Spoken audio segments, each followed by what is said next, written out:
Well, ladies and gentlemen, thank you very much indeed for logging in. Our European Discovery Tour. Now, I suppose most of us tend to think of Europe as being relatively stable, but in fact, the history of Europe is a whole sequence of struggle, of population moves, of boundary shifts, of the clashes of cultures, of religious struggles, political upheaval, to say nothing of world wars and revolution. Now, 40 years ago, we couldn't have contemplated doing this tour because we'd have been behind the Iron Curtain.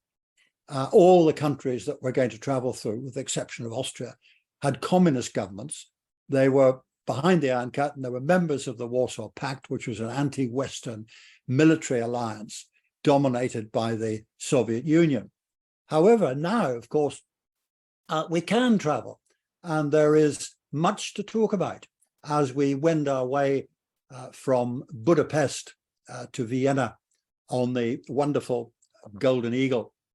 We're going to start off in Budapest. Initially, it was two separate cities, Buda and Pest, one on each side of the Danube. The Romans were there, Charlemagne was there, the Mongols were there. It was part of the Holy Roman Empire. It was part of the Austro-Hungarian Empire. And then from 1918, it was an independent country once again. And there's a huge amount to see in this beautiful city. It was once described as the shield of Christianity and the protector of Western civilization. It was also the inventor of the Rubik cube, as it happens. Well, from Budapest, our next stop will be Krakow in Poland.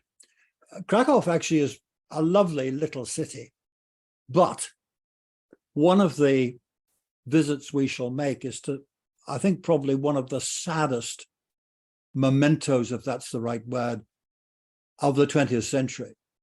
And it's still very difficult to understand how in this concentration camp of Auschwitz, a civilized nation could murder over 1 million men, women, and children, mostly of the Jewish faith, and most of whom regarded themselves as loyal Germans. And this visit is certainly not for the faint-hearted. Now, the next stop is Warsaw, the capital of Poland. And at one time in the Middle Ages and right up until the latter stages of the 18th century, the Polish Empire was a major player in Eastern Europe.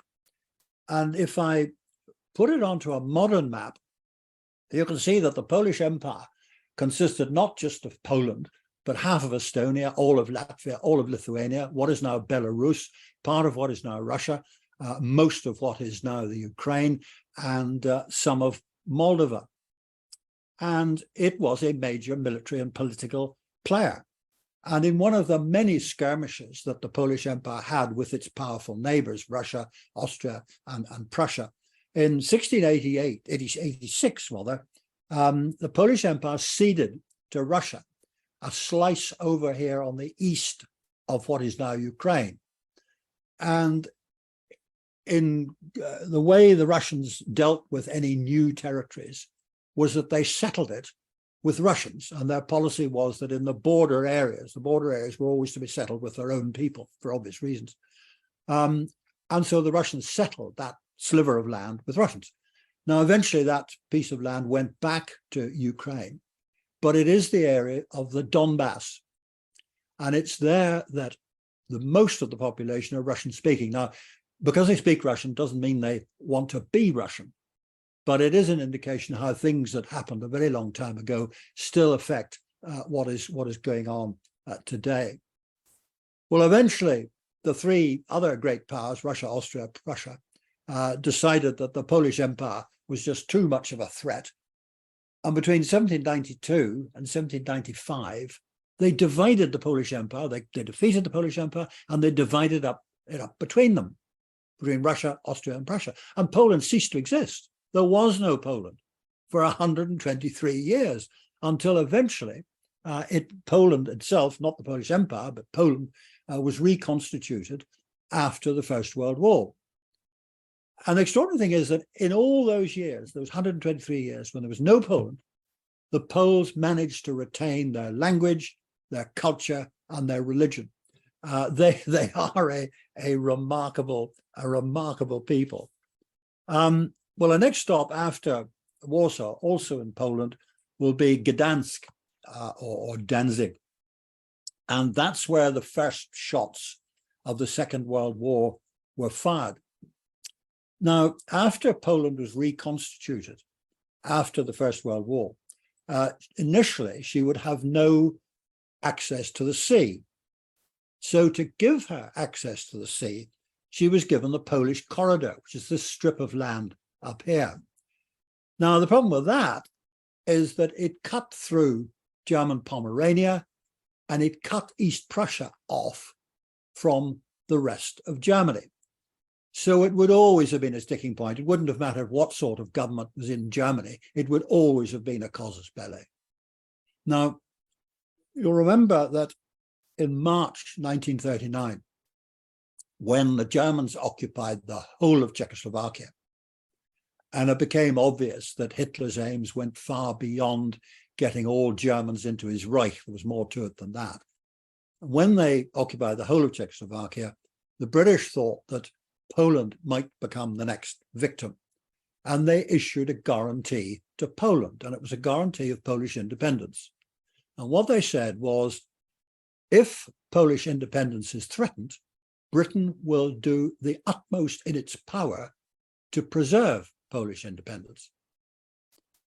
Well, then in August 1939, the foreign minister of the USSR, Molotov, and the foreign minister of Germany, Ribbentrop, signed a pact. It's known as the MolotovRibbentrop Pact, or the Ribbentrop-Molotov Pact.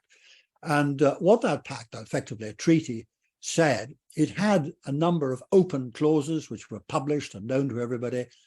Firstly, there would be no war between them. It was a non-aggression pact. Russia would not declare war on Germany. Germany would not declare war on Russia. Secondly, Russia would provide Germany with raw materials, mainly wheat and oil, and in return, Germany would provide Russia with manufactured goods. And then the secret clauses, which of course weren't published and which nobody knew about except people who signed it, said that in due time, didn't say exactly when, but in due time, Russia and Germany would divide Poland between them. In other words, reverting to the pre-1918 situation. Well, then the Germans asked the Poles whether they could build a railway running through the Polish corridor from Pomerania into East Prussia to give them a land access to East Prussia. And they wanted to build a railway. They would build the railway and they would run it. And in addition to that, they wanted Danzig, which had been declared a mandate of the League of Nations. In other words, it was a free city. And although it was German, it would be administered by Poland. And the Germans wanted the population of Danzig to be in a referendum to decide and to be given the options: remain as a mandate of the League of Nations, become part of Poland, or revert to Germany. Now, the British tried to persuade the Poles to accept that. The British view was that actually building a railway, no big deal, really. It doesn't affect Polish sovereignty. Let them do it. The Poles refused. Why did they refuse? Well, partly because the Poles can be quite stubborn, but also I think the Poles felt that if they made concessions to Germany, they might also have to make concessions to Russia. And as far as Poland was concerned, both Germany and Russia were threats. So on the 3rd of September 1939, Germany invaded Poland. And Britain declared war, followed by France. And then on the 17th of September, the Russian army, the Red Army, the Soviet army, invaded Poland from the east. And Germany and Russia divided Poland between them. Now, this caused a great problem for the British cabinet because the guarantee to Polish independence was aimed at Germany, but it didn't mention Germany. It simply said that if Polish independence was threatened, Britain would do its utmost to support it. So did Britain have to declare war against the USSR as well? So the Attorney General, who was a senior law officer of the British government, was summoned and asked for his opinion. And he said that in his legal opinion, Britain did not have to declare war on Russia. No doubt if he had come to a different opinion, the British would have found a different Attorney General. Well, the first shots of the war actually were fired in Gdansk, or Danzig, when the German battleship, the Schleswig-Holstein, opened fire and bombarded the Polish garrison of Danzig. At the end of the Second World War, of course, the Soviet army had overrun Poland. They were in Poland, and they established a communist government there. Poland became part of the Warsaw Pact, very much under the thumb of the Soviet Union. The Poles thought, and probably still think, that the British had let them down, because the British at Yalta, the Yalta Conference, the last Allied conference before the end of the war, had accepted that Poland would remain in the Eastern Bloc. Now, did we let them down? The only way the Russians could have got out of Poland would have been to go to war against them. And there was no question of going to war with Russia or going to war with the Soviet Union in 1945. It just wasn't going to happen. While we're in Gdansk, we'll go and visit a castle of the Teutonic Knights. Now, the Teutonic Knights were a German order. They were originally set up or founded in 1189 with the remit to protect German pilgrims going to the Holy Land. But by 1220, they were actually mainly back in Europe, and they began a spree of castle building. Now, there's no stone in Poland, or very little. So unusually, the Teutonic Knights castles are built of brick. And all sorts of people served with them. Henry Bolingbroke, who was later Henry IV of England, King of England, he served with the Teutonic Knights. He wasn't a member of one of them, a member of the order, but he served with them from 1390 to 1392. And they were a very powerful organization in that part of the world. Later on, they defended Poland against the Turks in 1410. And then they began to fight so-called pagans in Eastern Europe and attempting to Christianize Prussia and parts east. Their castles are most spectacular, and we'll be going to look at one of them. The organization went on. Teutonic Knights lasted right up until 1809, when Napoleon abolished them. He said, the whole of Europe is Christian. There's no work for you anymore. But by this time, they'd really become a bunch of mercenaries and more of a drinking club than anything else. So they ceased to exist. Also in Gdansk, this is where Solidarność, the trade union, was formed. And that began in the shipyards in Gdansk in 1980, after the sacking of an electrician. Now, one has to remember that in the communist countries, everything, all the industries, all the means of production, they all belong to the state. There was no private industry. So effectively, as far as the trade union was concerned, the government had sacked this electrician. And it began in a fairly small way with demonstrations in the shipyards. It wasn't initially anti-communist per se, but it became anti-communist. And its demonstrations and protests began to spread throughout the country. And it was no longer a question of reinstating some electrician. It was all about trying to not overthrow the government, but persuade the government to liberalize. The first and up to now the only Polish Pope, John Paul II, who had been the Archbishop of Krakow, which is where we come from, he visited Poland 3 times. He came in 1978, 1983 and 1987. And he made it very clear while he was here that he supported solidarity and that he disapproved of the Polish Communist government. Many years later, Gorbachev, who was the last Secretary General of the USSR before it dissolved, he said that the fall of the Iron Curtain would have been impossible without Pope John Paul. Now, that's an exaggeration. There were all sorts of other factors that forced the collapse of the Soviet Union, but nevertheless, he certainly had an effect.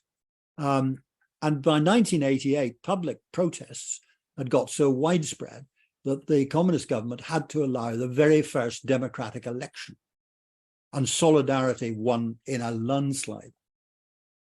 They kept the existing communist president, Jaruzelski, for a bit, and that was just really to keep the Soviet Union happy. Had they done anything else, the Soviets might well have done what they'd done in Czechoslovakia, marched in and changed things. But then in 1990, really just before the collapse of the Soviet Union completely, there were further elections. Again, Solidarity won in a canter, and Lech Walesa, the chap who had led Solidarity right from the beginning, he became the president of Poland. So lots to see and lots to talk about in Gdansk. Well, from there, we're moving off into Germany, into Berlin. Founded in the 11th century, it was originally the capital of the Margravate of Brandenburg, and then it was the capital of Prussia. And it was from there that Bismarck orchestrated the 3 wars of German unification. Now, people sometimes forget that before 1871, which is really only yesterday in historical terms, Germany was not a nation. It was a whole plethora of states. Now, admittedly, they were all ethnically German, and they all spoke German, and they had quite a lot in common, but they were quite separate nations. There were 5 monarchies: Prussia, Bavaria, Saxony, Württemberg, and Hanover, all ruled over by kings. There were 6 grand duchies ruled by grand dukes. There were 6 duchies ruled by dukes, 8 principalities ruled by princes, and 4 free cities. But in those 3 wars, war against Denmark in 1864, against Austria in 1866, and against France in 1870-71, Germany became one nation. And it led to the King of Prussia, William of Prussia, being appointed as the first Kaiser, the first German emperor. And that was in the Hall of Mirrors in Versailles, which didn't please the French at all. Well, of course, after the Second World War, Germany was divided. You've got the Soviet zone of Germany in the east, you've got the British zone of Germany in the northwest, and the American zone in the south. The French, which is the blue bit, weren't initially going to have a zone. People took the view, well, Germany, hang on, France surrendered in the first few months of the war. They're not entitled to anything. They weren't on the winning side. The British said, no, we need to bring France back into the family of nations.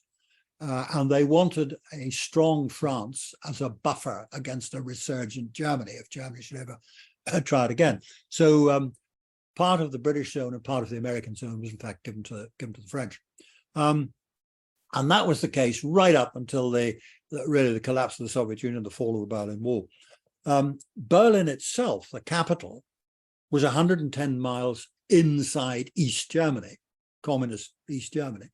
But it too, because it was the capital, it was divided into zones as well. The Soviet zone was in the east, the French zone northwest, British in the center, and Americans in the south. The USSR objected, although initially they'd agreed that Berlin would be divided into the 4 zones. They thought they could try and persuade or force the Allies out. And so they established a blockade in May 1948. Now that meant that they blocked all the road access and all the canal access to Berlin. So the British and the French and the Americans couldn't bring anything in by road or by canal. So the Allies established an airlift. Now, the Soviet view was Berlin wouldn't be able, West Berlin rather, wouldn't be able to import any food or any goods, so eventually they'll give up. And the communist authorities in East Berlin said, we will issue ration vouchers, but you'll have to, of course, come across to the Eastern Zone to get them. Well, in fact, the airlift established by the British and the Americans, day after day after day, great streams of aircraft, British and American aircraft coming in, unloading foods and essential goods, flying out again. And eventually, after a year, in May 49, the Russians, the Soviets, accepted that it wasn't going to work, and they lifted the blockade. At one stage, Stalin considered blocking the air corridor as well. In other words, setting up anti-aircraft positions all along the air corridor, the route the aircraft took. His general said, no, don't do that, sir. The British and the Americans have got better aircraft and better protection against anti-aircraft than we have. Don't do it. And he didn't, and the blockade failed. Well, then, by 1961, so many East Berliners were coming across to the West because living conditions were much better in the West, standard of living was higher, there was more unemployment, wages were higher, and this, of course, worried the communist authorities. So in 1961, they built the Berlin Wall, which went all along the division between the Eastern Zone and the Western zones, and right across the city. Now, of course, the communists said, we're building this to prevent spies and saboteurs coming in from the West. Well, the real reason, of course, was to protect to stop their own people getting out. And a large number of East Berliners were shot trying to get across the wall, trying to get into the West. A number did get in. There was quite a lot of tunneling that went on, trying to get people through. But it was a symbol to the whole world of the repressive nature of communism. Eventually, in May 1989, Hungary, which of course is part of the Warsaw Pact, they opened their borders to Austria. Now, Austria was a neutral nation, wasn't part of the Warsaw Pact, wasn't part of NATO. So if you could get into Austria, then you can get into the West. And a number of Germans started moving down through Czechoslovakia to get into to Hungary so that they could get across into Austria. And this, of course, worried the authorities. And demonstrations against the communist authorities were spreading not just in East Berlin, but throughout East Germany. Honecker, who was the dictator of communist East Germany, asked Gorbachev, the Secretary of the Soviet Union, to send Soviet troops to put down the unrest. And Gorbachev said, no, you're on your own. So eventually, in November 1989, down came the Berlin Wall. And this really was the precursor to the dissolution of the Soviet Union. I mean, the first crack had appeared in Poland, in Gdansk, with Solidarity, and the second really big crack happened here. And very shortly after that, in 1991, the whole thing fell apart. Well, from Berlin, began still in Germany, to Dresden. Now, I suppose Dresden's best remembered for the bombing raid by the Royal Air Force and the United States Air Force between the 13th and the 15th of February, 1945, when 772 Royal Air Force aircraft and 527 American aircraft dropped 4,000 tons of incendiaries and high explosive bombs on the city. And the firestorm killed, it's estimated, 30,000 people, and it completely destroyed the medieval center of the city. Now, more recently, people have said, how could you possibly do this? I mean, it's only 2.5 months before the end of the war. How could you carry out this appalling destruction? Well, first of all, of course, nobody knew it was only 2.5 months before the end of the war. The Allies had not got across the Rhine. The Germans, as one would expect, were defending ferociously. The V-2 rockets were still falling on London, and Dresden was on the main supply route to the Eastern Front. So all the reinforcements and resupply for the Eastern Front, for the German army on the Eastern Front, went through Dresden. And the Russians had specifically asked the British to bomb it. So it was a legitimate military target. Now, I say a legitimate military target. The Hague Convention and the Geneva Conventions, the laws of war, if you like, which Germany had signed, the United Kingdom had signed, Russia actually had not signed, Soviet Union had not signed. But those conventions said that you may not deliberately target civilians. Now, the laws of war accept that if you are attacking a military target, then a collateral may well be the death of civilians. In other words, if you're trying to destroy let us say, a railway marshalling yard, which clearly is used for military purposes, and you bomb it, then you may well kill some of the railway workers who are civilians. That's accepted. But what you're not supposed to do is simply attack civilians. Now, clearly, if you bomb a city, you're attacking civilians. And the reason that that particular rule went out the window in 1940, when both the British and the Germans were bombing each other's cities, was simply that there was no other way of hitting back. Unlike today, where you can fire a cruise missile hundreds of miles away, and it'll go steaming along, halt at the traffic lights, turn left, hit the target, bingo. That simply wasn't the case during the Second World War. Bombing was done by the bomb aimer lying on his tummy, looking through a window on the floor of the aircraft and looking at which way the wind was blowing, what speed the aircraft was going, and deciding when the bombs would be dropped. And they were, of course, free fall, and they didn't necessarily fall on the exact point target that you were aiming at. And if you were trying to knock out, let us say, a bridge along which your enemy is moving, and therefore it's a legitimate target, and your bombs actually are going to land 50 yards away, well, that's a waste of time. It's done nothing to the bridge. So on the other hand, if you simply fly over a city and open the bomb doors, you're going to hit something. You're going to cause some damage. So that's really why both sides were ignoring that particular rule of war, saying that you don't attack civilians. But Dresden also produces some of the most beautiful porcelain in Europe, and they've been doing that since 1745 under the name of Meissen. And Meissen porcelain is famous throughout the world. It's also very expensive. When I was stationed in Berlin during the Cold War, when the wall was still up, we could go into East Berlin. We had to wear a uniform, of course. We were not allowed to have anything to do with East Berlin officials because we did not recognize their authority in East Berlin. We could only deal with the Russian officials, whose authority we did, of course, recognize. And we used to buy up Meissen rejects. Now, Meissen produced beautiful little china birds, all, just about every type of bird you could think of. And their rejects were marketed under the name of Ents. Now, when I say there were rejects, it meant there might be a tiny little chip underneath the base. You couldn't possibly notice it, or a spot of paint in the wrong place or whatever. And you could buy them up really quite cheaply. And we all started building up a collection of what were actually Meissens, although marketed under the name of Ents. But they really are lovely. Commercially, the company's been in a bit of trouble of late. It's passed through a number of owners, but it's still in business. Well, from Germany, we're off now to the Czech Republic, and we're going to Prague. The Czech Republic, of course, was born again from the collapse of the Soviet Union and the collapse of the Warsaw Pact, when Czechoslovakia became the Czech Republic and Slovakia.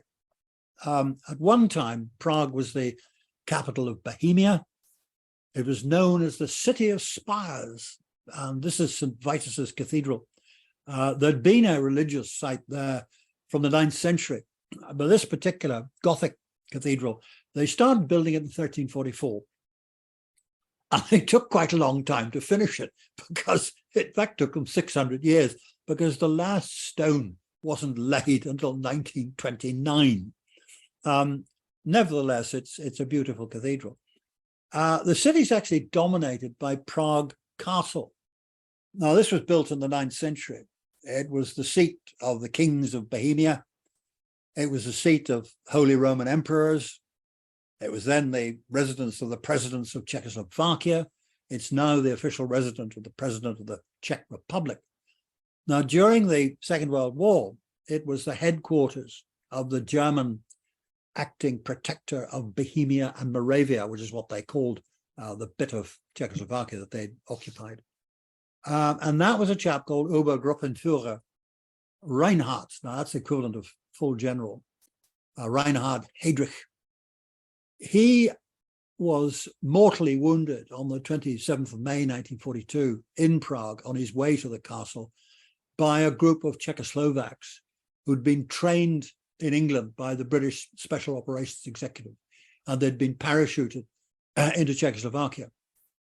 Now, the British did not generally go in for attempting to assassinate heads of state or senior officials. And the reason they didn't was, of course, once you start doing that, then the other side will start doing the same thing. But they were worried about Heydrich because there was a danger that Czechoslovakia might be one of the very few places occupied by the Germans whereas they might not become pro the occupation, they might at least become tolerant of it, because Heydrich had improved the conditions of the populace by quite a lot. He'd raised the wages of the peasants. He'd brought in a lot of improvements to the way of life of the general population, and that worried the British. They thought, we better get rid of this chap. So he was ambushed in his car. One of the fighters, one of the Czechs, tried to fire a Sten submachine. The submachine gun jammed. The other threw a bomb that landed in the car, wounded Heydrich seriously, and he died 8 days later. And that's his car on the top slide. His body was taken to Berlin, and he was given a state funeral. Reinhard Heydrich, of course, is also remembered as the architect of what the Germans called the final solution, or what became to be known as the Holocaust. The final solution of what some of them thought was the Jewish problem. So he was a pretty nasty bit of work, but a very clever and a very competent bit of work.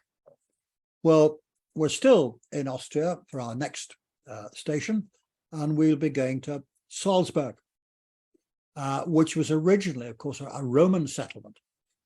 It's another lovely city. It's on the Danube. It was where the Romans mined salt, and it also had gold mines where the Romans got a lot of their gold. It was an episcopal see since 696, so very early on. But it was also, funnily enough, much later, the center of the Counter-Reformation movement in the early 17th century. And of course, it's where the von Trapp family started. The Sound of Music, you'll remember the book, The Sound of Music, turned eventually into a play, and then, of course, into a musical and into a film. And they left on their journey from Salzburg. Well, then our next stop will be Vienna. And that really is one of the most fascinating cities in Europe. Originally, it was a Roman settlement, and then it was the capital of Austria. Now, the old city walls were built with cash from the ransom of King Richard I of England, Richard the Lionheart. Now, he'd been on crusade in the Holy Land. He was coming back by sea. His ship foundered, was shipwrecked. He tried to come back over land. He was captured. He was sold to Duke Leopold of Austria, who ransomed him. It was it's where the expression "a king's ransom" comes from. And the English paid for it with, well, it was the equivalent of about £30 million today. And of course, the population of England was far smaller than it is now. They raised the cash in England by taxing 1/3 of all movable property. In other words, 1/3 of all your cattle, 1/3 of all your sheep, 1/3 of your corn and everything else. And by tapping the monasteries, which were very rich, and the church, which was exceedingly rich. Well, then later on, the city was besieged by the Turks in the 15th century. It was the capital of the Holy Roman Empire, and then it was the capital of the dual monarchy of the Austro-Hungarian Empire right up until 1918. Now, if I put the Austro-Hungarian Empire on a modern map, you can see that it consisted not just of Austria and Hungary, but also what is now the Czech Republic, what is now Slovenia, what is now Croatia, what is now Bosnia and Herzegovina, part of Serbia, part of Romania, Slovakia, and various other bits and pieces, bits of Italy actually as well. So there were always going to be racial tensions, but for a long time, the empire was held together. The emperor, when the First World War started, when Austria-Hungary came in on the side of the Germans, was Franz Joseph, that's the chap on the left. Now, he came to the throne in 1848, and he reigned for 68 years. He has to be the unluckiest emperor ever. His brother was executed, Emperor Maximilian in Mexico. His son committed suicide. His empress was assassinated. His nephew and his heir, Franz Ferdinand, was assassinated by a Serbian nationalist in Sarajevo, Bosnia having been annexed by the Russians, by the Austrians rather, in 1908. By 1914, the tensions in his empire were building up. Separatism, people who wanted to break away. And it was felt by a lot of people around the court that what was needed was a war. A war would be a jolly good thing because it would unify the empire. It would get everybody working on the same hymn sheet, as it were. Well, he died. Franz Josef died in 1916, and he was succeeded by his grandnephew, Karl, chap on the right. 1918, end of the First World War, the Austro-Hungarian Empire collapses. Austria becomes a republic. They wanted to be united with Germany then in 1918, and the Allies said, certainly not. We're not having Greater Germany right in the middle of Europe. So that didn't happen. But of course, in 1938, with the Anschluss, they were united with Germany until the end of the Second World War in 1945. And from then, by law, Austria is neutral and unaligned. Austria is not part of the Warsaw, was never part of the Warsaw Pact. It's not a member of NATO, although it is a member of the European Union. And of course, particular interest of mine, it's where the Spanish Riding School is. Now, people sometimes ask me, when did it move from Spain? It never moved from Spain. It's always in Austria, set up during the Holy Roman Empire. And the reason it's called the Spanish Riding School is because initially they used Lipizzaner horses. Now, Lipizzaner is a Spanish breed, or a breed that was initially developed in Spain. That's why it's called the Spanish Riding School. Otherwise, it's got nothing to do with Spain. But it is a most beautiful city, lots to see. And that's where we end our voyage of discovery. Well, that's a brief romp around Eastern Europe. Now, there's loads that I have not had time to talk about. I haven't talked about the architecture. I haven't talked about the art. I haven't really talked about the culture. But there's a huge amount to see and do. And I think it really will be a most interesting and I hope most enjoyable tour. And I look forward very much to seeing, I hope, lots of you on the wonderful Golden Eagle Danube Express in due course. But in the meantime, thank you very much indeed for listening.